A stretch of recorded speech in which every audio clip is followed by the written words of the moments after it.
Good afternoon. Welcome to Powered by the People's Homeopathy series. Today, I'm joined by the fabulous Rebecca Sturgeon. And for those of you new to homeopathy, just a little reminder that homeopathy has been used for over 200 years for physical, mental, emotional, and spiritual dis-ease. I'm delighted to see you again, Rebecca. Welcome. Hello again. Thank you. We're talking about grief, and you have your wonderful mind maps to help us through that. So over to you. Thank you. Hello, Kerry. Hello, everyone. You can see the mind map. Kerry, can you see that I've got a picture up saying grief?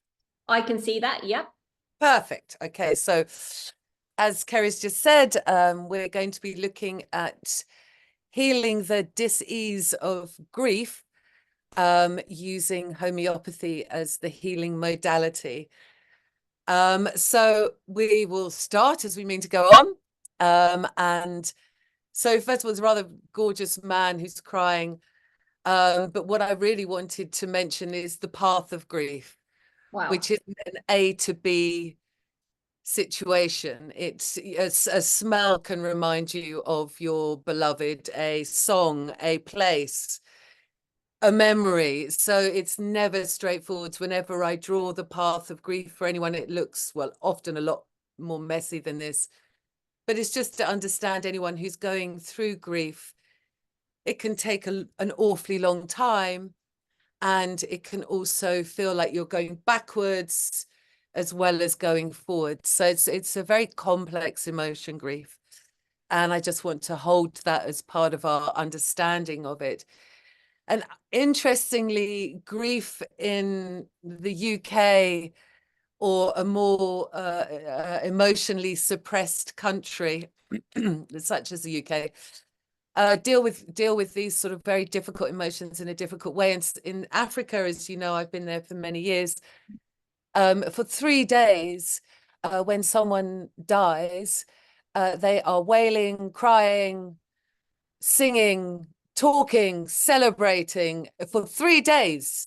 Wow. People who have lost their loved one are expressing everything they possibly can to move, and what happens because of that is they move through excuse me, the grief faster, actually, whereas this sort of like keep calm and carry on, get on with it.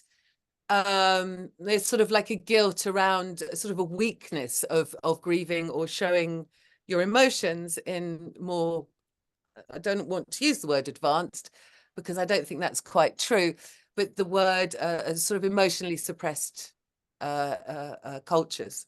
It's like we're not taught in our culture. We're not taught. No, we're not taught in this country. And I feel that it's been so long that it's not taught. This is the bone, if you like, that we have regarding deep emotional difficulties. So without further ado, we will look at the remedies. We're going to be looking at 6 remedies today: Aurum, Ignatia, Califos, Lac Canium, Nature Mure, and Fos Ac. Some of the remedies we've seen before, some of them are very new. Most of these remedies I use in a 200 potency, but if you have a 30, I'm sure it will do just as well.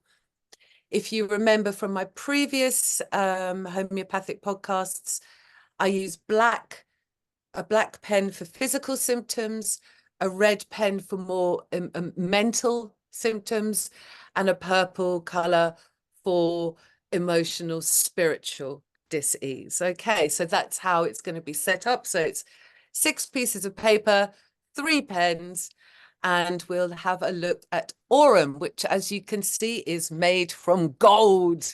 Aurum. Sorry, Rebecca, sorry to interrupt you. Just thinking for those that are listening rather than watching, if they want access to these fantastic mind maps, just contact us and yes, we can send them to you. Sorry to interrupt. No, not at all. Not at all. So Aurum made from gold, Aurum metallicum, very powerful remedy that we use in homeopathy. So on the physical side, so we're looking at all of these remedies, remember, through the lens of grief. So we might see physically with people who need Aurum heart problems. As you can imagine, someone who is grieving could well suffer with heart problems. They might have high blood pressure, or they could have a pulse that's rapid, feeble, or irregular. All of these symptoms could be happening.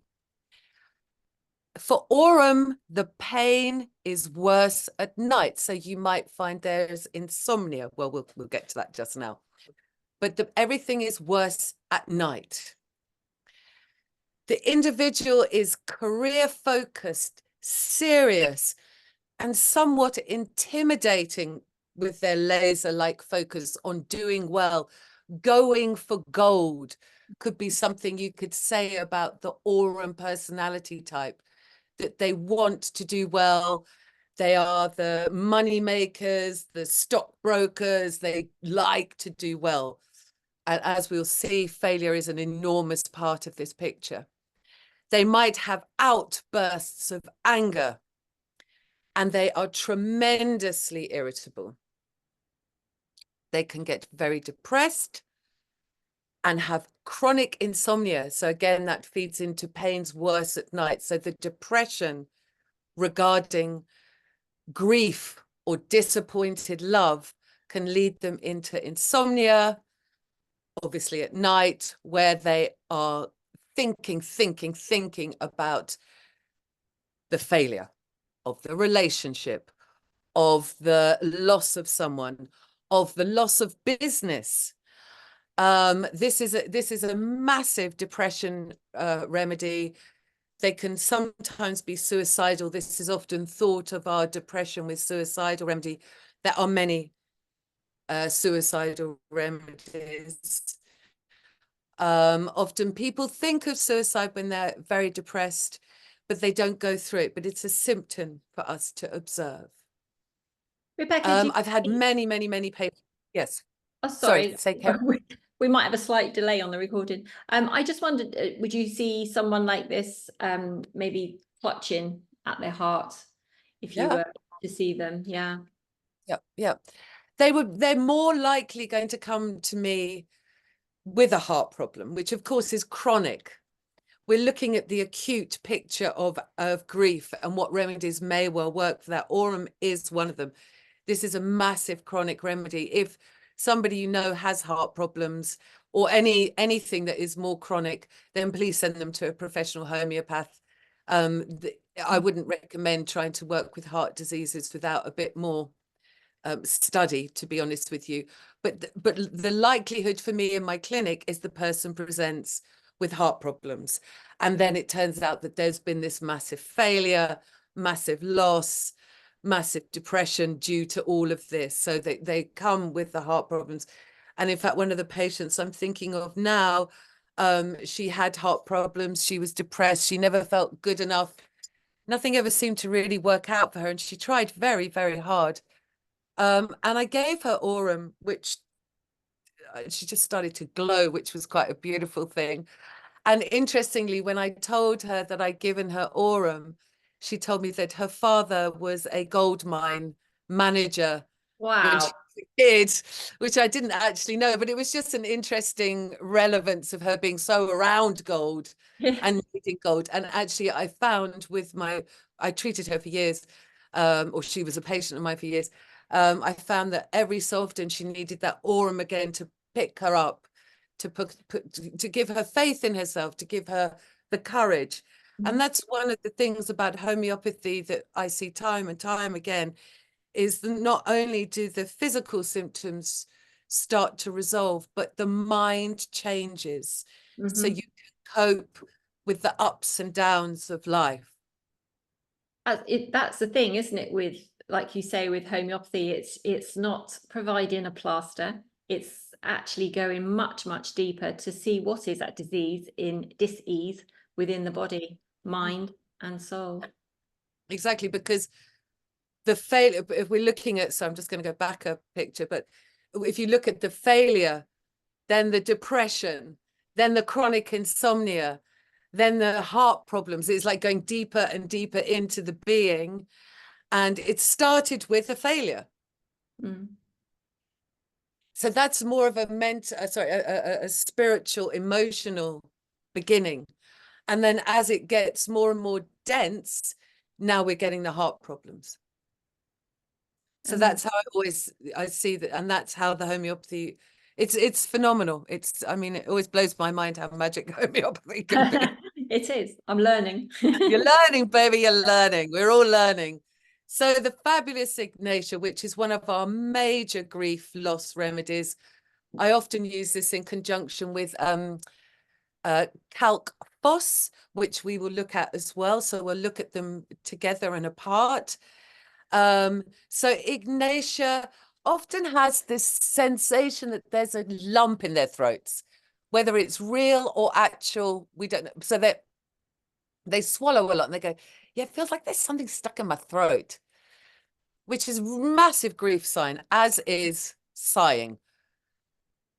When they're talking to you, they'll go, you know, like they sigh. And this sigh is a sign from the heart to them, saying, my heart is heavy. We're just trying to get more oxygen. We're trying to, you know, it's such a sort of invisible message from the heart to the being of like how heavy the weight is on the heart. Mm. They desire or feel better from eating sweets. That's not every remedy is like that. If you're a sweet lover, another one that isn't just now. They are defensive and they're touchy. You're going to see that these are highly sensitive, quite critical individuals. Their aversion to consolation. So if you come near them and say, oh, darling, let me help you, they say, go away, go away, go away. They don't want it. They are easily hurt or offended. So, yeah, they're very sensitive to sort of any impressions. Ailments after grief, romantic, loss, you know, a death of a beloved, they really suffer and they will cry and be hysterical.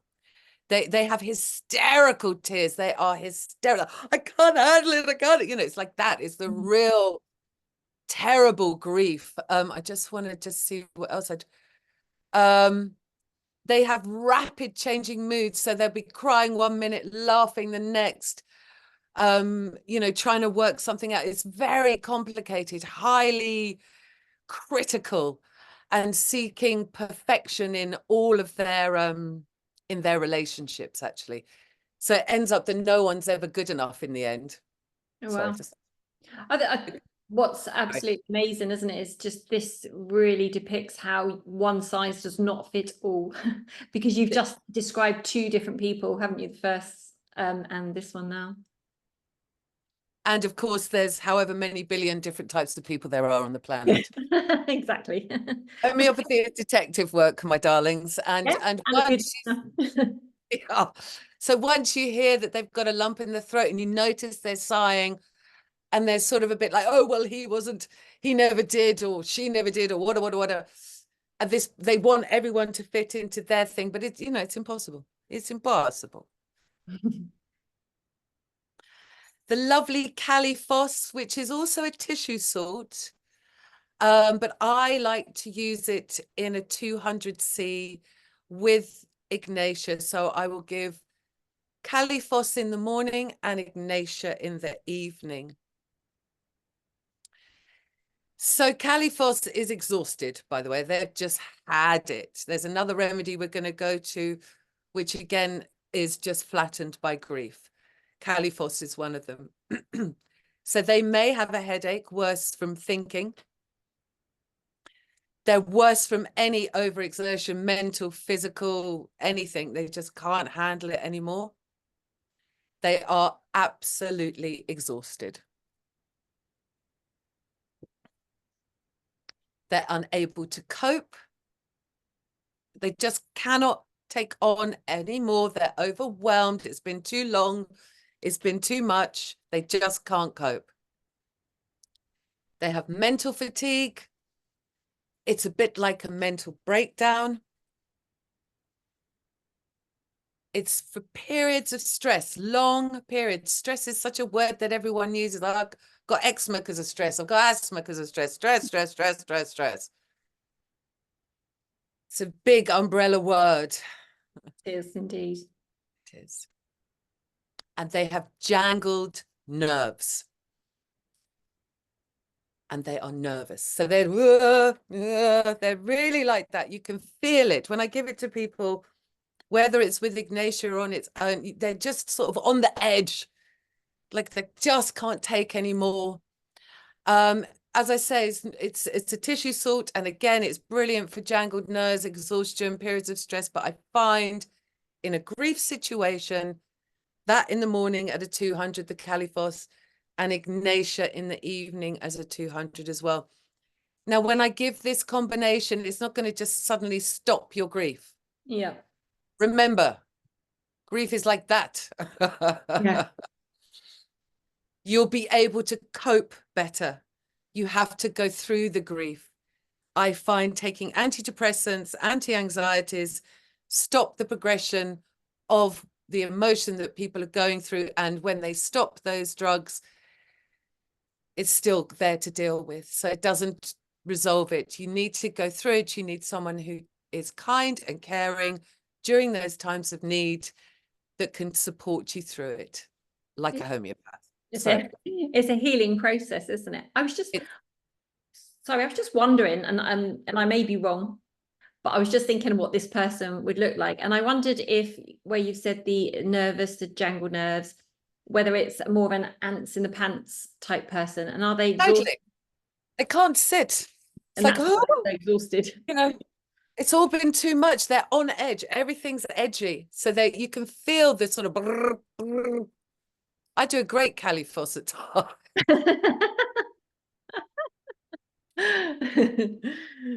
It's great. So that's what I love about these mind maps, is the more I'm seeing, the more I'm listening to you over the months, etc. I can just start to have a little picture of the person that I might, sometimes I'm obviously completely wrong, but it's just nice.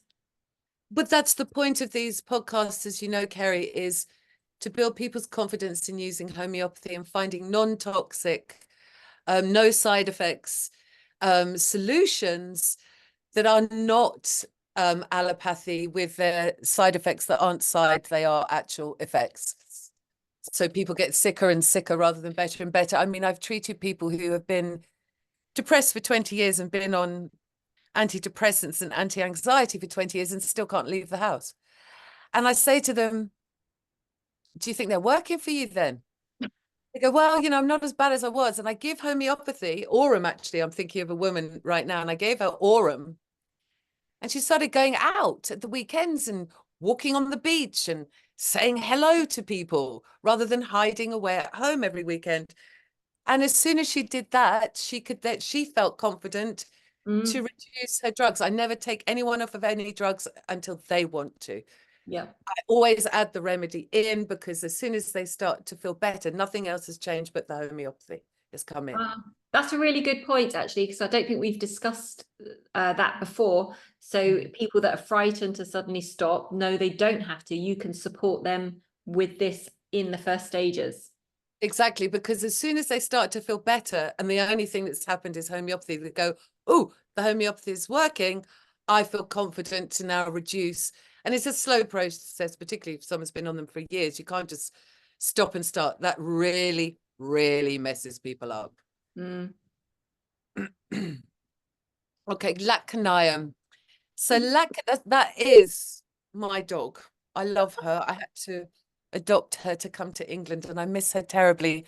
And the reason why I include this remedy is because this is a brilliant remedy for loss of one's beloved dog.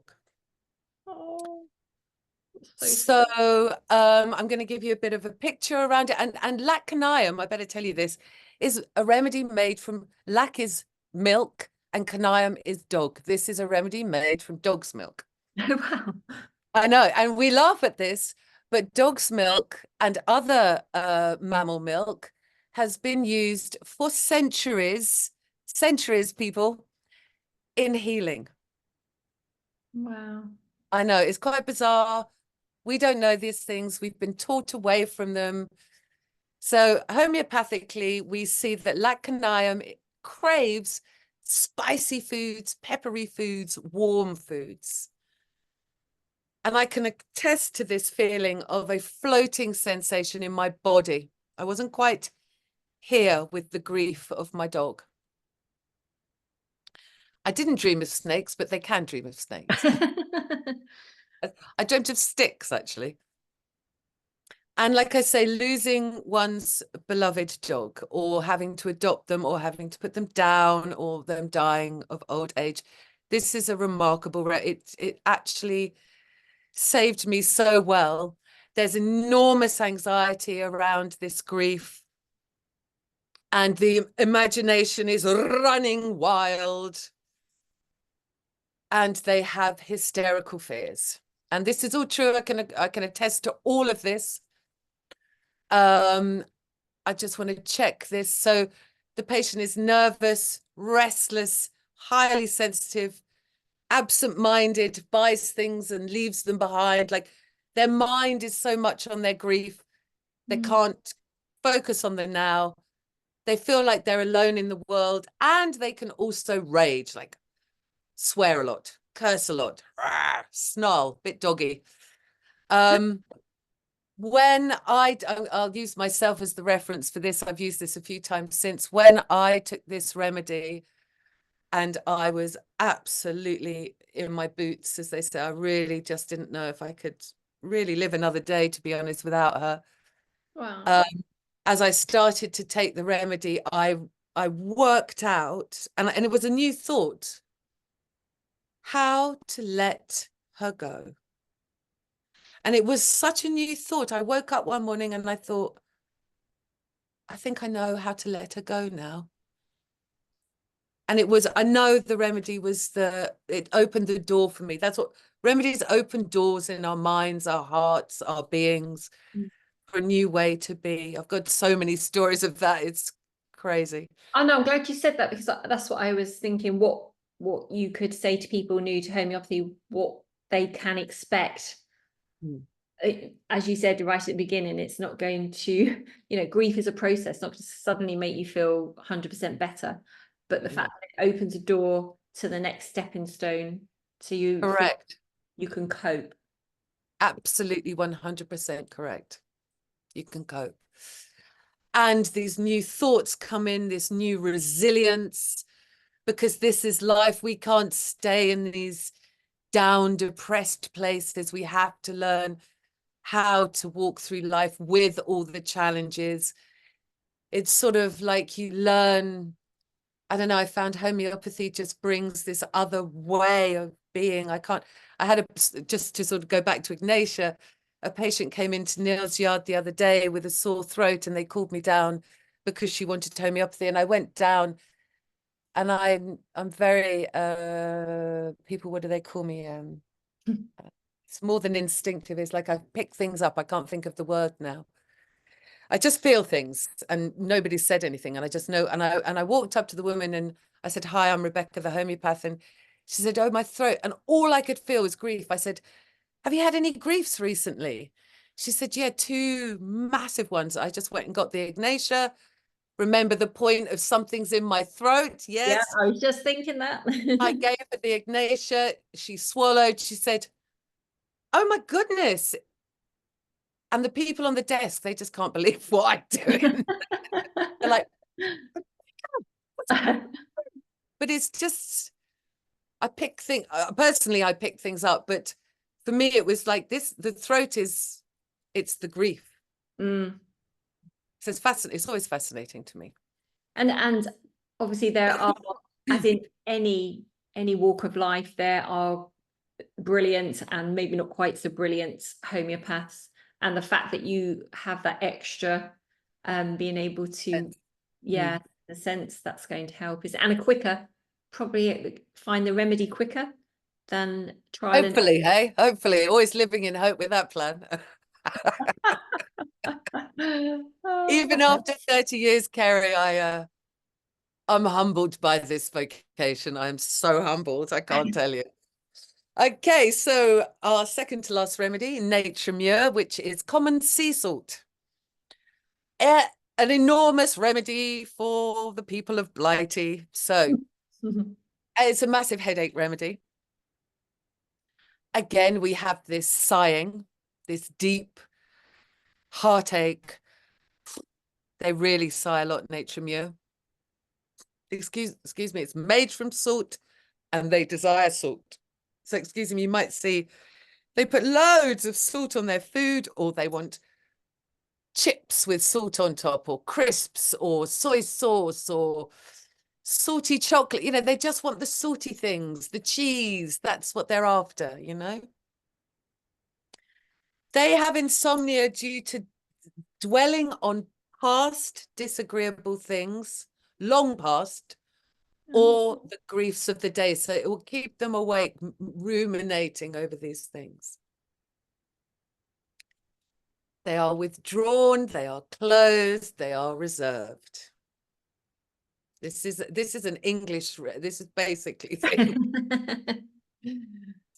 They are serious, they are proper, and they are responsible. And when they have a drink, they love everyone.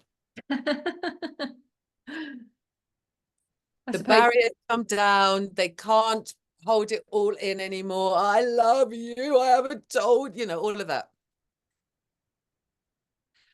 Their aversion to company, they go away to cry. They cannot cry in front of people.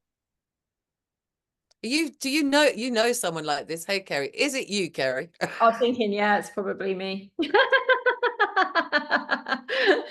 I could see your face going, oh, I'm really resonating here. Not quite the alcohol part, but the other ones, yeah. They are sad, but they can't weep. They feel it, but they can't express it. This withdrawn, closed, reserved, serious, proper, responsible. If they let it out, they're a burden, they're a problem, they're weak. All of those things come playing in. Headline remedy for this is disappointed love. In fact, in the Materia Medicas around Nature Muir, they say falls in love with the coachman, which means they fall in love with unavailable people, which proves itself by the person being unavailable, and they keep sort of going towards it. So they keep having this disappointed love because they keep falling in love with the coachman, the one who is unavailable to them, which makes them feel there's something wrong with them. They become more withdrawn. They think they're unlovable. It's like this snake that eats its own tail sort of picture.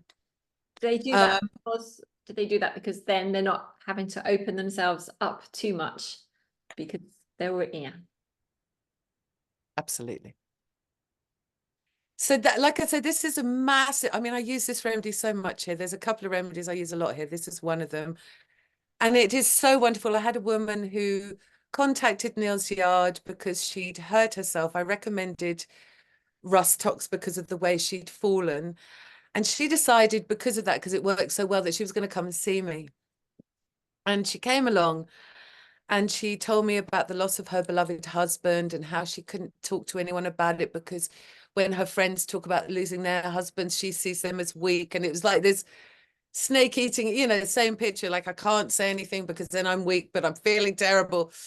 And of course I gave her this, and I've seen her a couple of times now, and every time I feel well, she's telling me as well, there's a softness to her that's coming rather than this hard sort of just get on with it, suck it up, you know, like keep calm, carry on and drink tea, everyone. You know, it's changing within her. And for herself, she says to me, I'm becoming much more accepting of other people. And it was because she couldn't accept herself. She was pushing everyone away. And now she's sort of going, okay, well, I'm human. I'm allowed. Nobody's critiquing me. I'm actually being held in a safe space, particularly with me. And, you know, it's just changing her as an individual rather than this sort of like, no, I'm fine. No, I'm absolutely fine. And going home and crying her eyes out. I'm wondering, Rebecca, do you think, or in your experience, do some people maybe not want to address the grief because of it?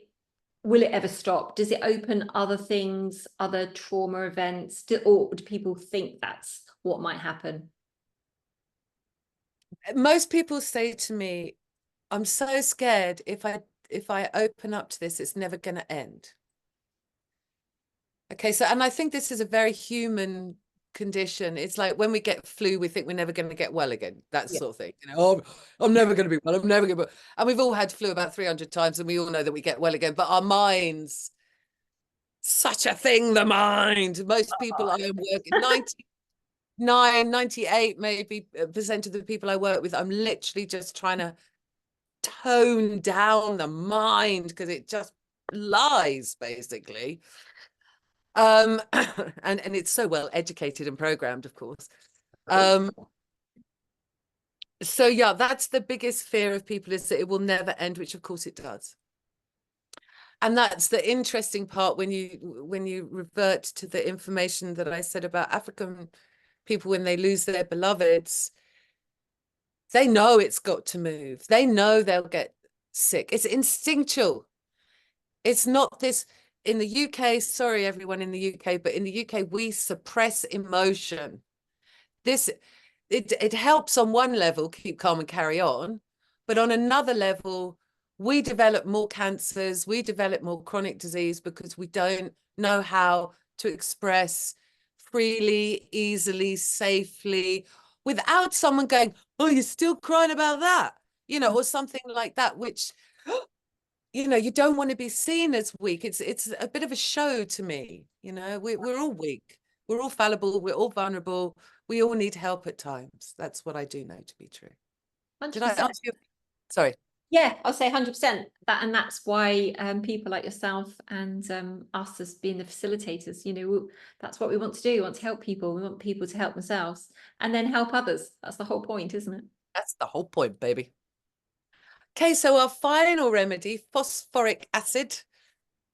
It is made, I just want to read this to you. It's known as orthophosphoric acid, and it is colorless, syrupy, odorless, and a non-volatile liquid. Okay. They have involuntary diarrhea with grief. They can lose hair. This is how deep this grief has gone. Okay, this is how deep it's going. Losing hair due to grief, their eyebrows they can lose, their chest hair they can lose. The hair can go grey. No, I'm old, not full of grief. They crave refreshing things, fruity things. They need sort of a bit of energy because they're totally, sorry, my hair. They just want to lie around and watch TV. They haven't got any energy. They have mental weakness after grief. Their ailments are from grief or disappointed love. They're totally collapsed. They're lying on the sofa. They can't do anything. They're slow to answer and forgetful. And if you remember Califos, they buy the things and they forget to pick them up. They are depressed, apathetic, and almost dead inside. With the if you want to have a picture of this person, they are emancipated. They can't eat because they're grieving so deeply. They're puny. They're weak. They're close to death. Basically, they're that finished. They're done after the grief. They just cannot cope anymore. This is really, you know, a very depressed, very low, very grieving state. And again, I sometimes, depending on the individual, as you can see, there's a similarity between the Califos and the Fossack. It just sort of depends how collapsed they are. The more collapsed the Fossack, the less collapsed the Califos. I tend to see, or I've only really seen the Califos collapse only a few times, the Fossack. So those are the 6 remedies that I would recommend for grief. Let's just go back to that because it's useful to remember that it's not a straight line. It's not A to B. And I just wondered as well, Rebecca, and I know you've said during the process that we've just seen all the mind maps, but different stages of grief would be different remedies as well, presumably. Yeah, I find Ignatia, Califos are probably my first port of call. Auram's getting deeper, Nature Muir's deeper, Foss Ak is deeper. What was the other one I did? Oh, and Lacanium. That's quite specific, really, for beloved dogs. But that's basically, so I tend to start with the Ignatia and Califos. If somebody phones me and says somebody they know has had a big grief from a loved one has died, I will more than likely put Ignatia and Califos in the post box if I haven't met this person. Thank you. And just to remind people and I remember this from the workshop, you don't have to fit every one of those symptoms or traits, personality traits that you've shown on the mind map.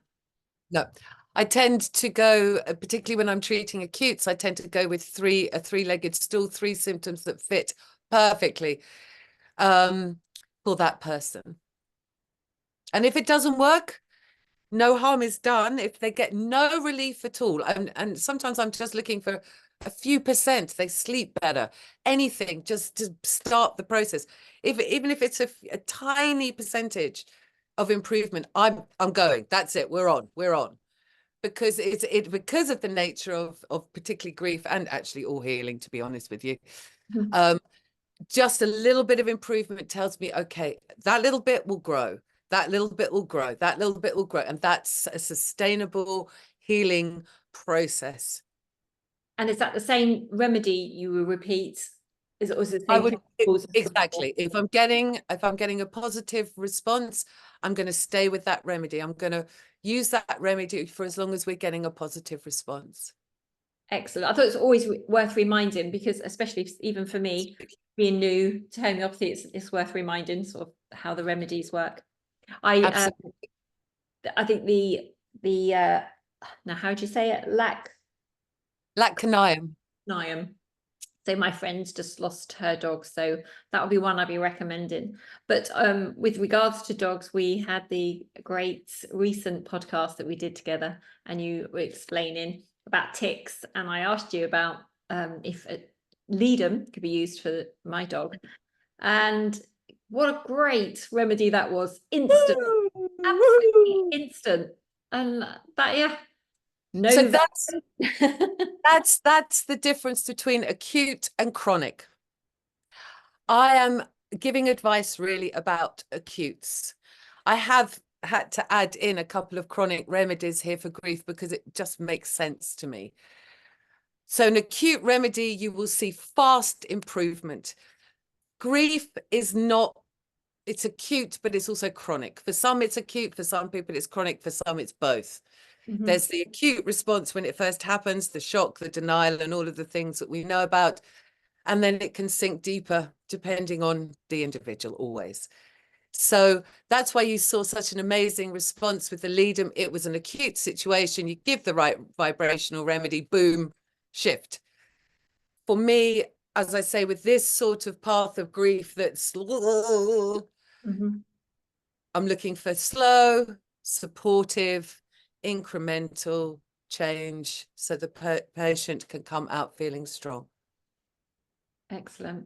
I love that, the picture that you've done, the path of grief, because yeah, I expect many people will recognize that's what they go through. Absolutely. Thank you, Rebecca. Another fantastic podcast interview and much learning. Thank you so much. Anything you'd like to just add in as we conclude? No, I just hope this is of use, and if anybody has something they'd like to learn deeper about homeopathy, please tell the PHA and I'll happily do a webinar podcast thingy on it. Brilliant. And your contact details will be added as well, so people will be able to get hold of you directly. Thank you kindly. Been brilliant again. Thank you so much, Rebecca.